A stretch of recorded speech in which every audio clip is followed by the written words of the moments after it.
जय श्रीमन नारायण सभी भक्तजनों को। चलिए आज हम जानते हैं गया जी में पिंडदान करने का महत्व कि क्यों किया जाता है गया जी में पिंडदान, कैसे बन गए गया जी सर्वप्रथम पिंडदान की स्थली, सीता माता से क्या श्राप मिला गया जी स्थल को। चलिए हम सब मिलकर जानते हैं। वैसे तो पिंडदान, तर्पण और श्राद्ध कर्म के लिए भारत में कई जगह है, लेकिन फल्गु नदी के तट पर स्थित गया शहर का अपना विशेष महत्व है। धार्मिक मान्यताओं के अनुसार सर्वपितृ अमावस्या के दिन गया में पिंडदान करने से 108 कुल और 7 पीढ़ियों का उद्धार हो जाता है और पितरों की आत्मा को शांति मिलती है। साथ ही पितरों को मोक्ष की प्राप्ति होती है, इसलिए इस स्थान को मोक्ष स्थली भी कहा जाता है। पुराणों में बताया गया है कि प्राचीन शहर गया में भगवान विष्णु स्वयं पितृदेव के रूप में निवास करते हैं। यहाँ ब्रह्मा, विष्णु और महेश के अलावा सभी देवी देवता विराजमान हैं।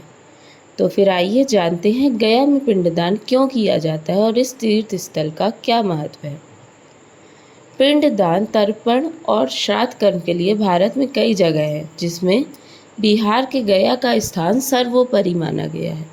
गया में श्राद्ध कर्म, तर्पण विधि और पिंडदान करने के बाद कुछ भी शेष नहीं रह जाता है और यहाँ से व्यक्ति पितृ ऋण से मुक्त हो जाता है।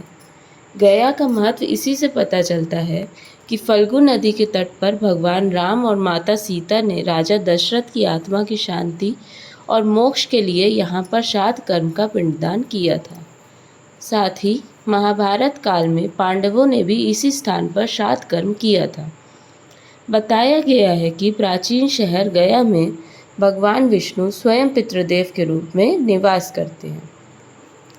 गया तीर्थ को लेकर एक पौराणिक कथा भी है। चलिए हम दोनों मिलकर सुनते हैं। गयासुर नामक एक असुर ने कड़ी तपस्या की थी और ब्रह्मा जी से वरदान मांगा था। गयासुर ने ब्रह्मा जी से वरदान मांगा था कि उसका शरीर पवित्र हो जाए और लोग उसके दर्शन पर पाप मुक्त हो जाएं।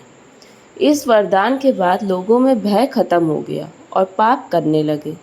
पाप करने के बाद वह गयासुर के दर्शन करते और पाप मुक्त हो जाते थे। ऐसा होने से स्वर्ग और नर्क का संतुलन बिगड़ने लगा। बड़े बड़े पापी भी स्वर्ग पहुंचने लगे। इन सब से बचने के लिए देवतागण गयासुर के पास पहुंचे और यज्ञ के लिए पवित्र स्थान की मांग की। गयासुर ने अपना शरीर ही देवताओं को यज्ञ के लिए दे दिया और कहा कि आप मेरे ऊपर ही यज्ञ में करें। जब गयासुर लेटा तो उसका शरीर 5 कोस में फैल गया और यही 5 कोस आगे चलकर गया बन गया। गयासुर के पुण्य प्रभाव से वह स्थान तीर्थ के रूप में माना गया है। गया से पहले विविध नामों से 360 वेदियाँ थीं, लेकिन अब केवल 48 ही शेष बची हैं। गया में भगवान विष्णु गदाधर के रूप में विराजमान है। गयासुर के विशुद्ध शरीर में ब्रह्मा, जनार्दन, शिव तथा प्रतिमा निवास करते हैं। इसलिए पिंडदान व श्राद्ध कर्म के लिए इस स्थान को उत्तम माना गया है। चलिए अब हम जानते हैं गया जी में सीता माता ने किन किन को श्राप दिए थे और क्यों दिए थे। वाल्मीकि रामायण में सीता माता द्वारा पिंडदान देकर दशरथ की आत्मा को मोक्ष मिलने का संदर्भ आता है। वनवास के दौरान भगवान राम, लक्ष्मण और सीता पितृ पक्ष के दौरान श्राद्ध करने के लिए गया धाम पहुँचे। वहाँ श्राद्ध कर्म के लिए आवश्यक सामग्री जुटाने हेतु राम और लक्ष्मण नगर की ओर चल दिए। उधर दोपहर हो गई थी। पिंडदान का कुतब समय निकलता जा रहा था और सीता जी व्यग्रता बढ़ती जा रही थी। तभी दशरथ की आत्मा ने पिंडदान की मांग कर दी। गया जी के आगे फल्गु नदी पर अकेली सीता माता जी असमंजस में पड़ गई। उन्होंने फल्गु नदी के साथ वटवृक्ष, केतकी के फूल और गाय को साक्षी बनाकर बालू का पिंड बनाकर स्वर्गीय राजा दशरथ के निमित्त पिंडदान दे दिया। थोड़ी देर में भगवान राम और लक्ष्मण लौटे तो उन्होंने कहा कि समय निकल जाने के कारण मैंने स्वयं पिंडदान कर दिया। बिना सामग्री के पिंडदान कैसे हो सकता है? इसके लिए राम ने सीता जी से प्रमाण मांगा। तब सीता जी ने कहा कि यह फल्गु नदी की रेत, केतकी के फूल, गाय और वट वृक्ष मेरे द्वारा किए गए शादकर्म की गवाही दे सकते हैं, लेकिन फल्गु नदी, गाय और केतकी के फूल तीनों ने इस बात से मुकर कर गए। सिर्फ वट वृक्ष ने सही बात कही। तब सीता माता ने दशरथ का ध्यान करके उनसे ही गवाही देने की प्रार्थना की। दशरथ जी ने सीता जी की प्रार्थना स्वीकार कर घोषणा की कि ऐन वक्त पर सीता जी ने ही मुझे पिंडदान दिया। इस पर राम आश्वस्त हुए, लेकिन तीनों गवाहों द्वारा झूठ बोलने पर सीता जी ने उनको क्रोधित होकर श्राप दिया कि फल्गु नदी, जा, तू सिर्फ नाम की नदी रहेगी, तुझमें कभी पानी नहीं रहेगा।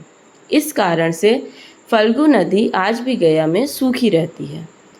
गाय को श्राप दिया कि तू पूज्य होकर भी लोगों का जूठा और सड़ा खाना खाएगी, और केतकी के फूल को श्राप दिया कि तुझे पूजा में कभी नहीं चढ़ाया जाएगा। वट वृक्ष को सीता जी का आशीर्वाद मिला कि उसे लंबी आयु प्राप्त होगी और वह दूसरों को छाया प्रदान करेगा तथा पतिव्रता स्त्री द्वारा स्मरण करके अपने पति की दीर्घायु की कामना करेगी। यही कारण है कि गाय को आज भी झूठा खाना खाना पड़ता है। केतकी के फूल को पूजा पाठ में वर्जित रखा गया है और फल्गु नदी के तट पर सीता कुंड में पानी के अभाव में आज भी सिर्फ बालू या रेत में पिंडदान दिया जाता है।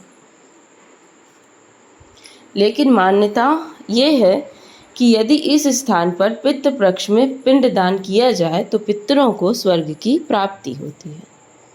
बोलिए जय Shriman Narayan. Thank you so much everyone for watching my video. आपको किसी भी टॉपिक के बारे में कोई भी जानकारी चाहिए हो तो आप हमें कमेंट बॉक्स में लिख के बताइए, हम आपको उसके बारे में बहुत बेहतरीन और महत्वपूर्ण जानकारी ज़रूर देंगे। Thank you so much. Please like, share and subscribe my channel.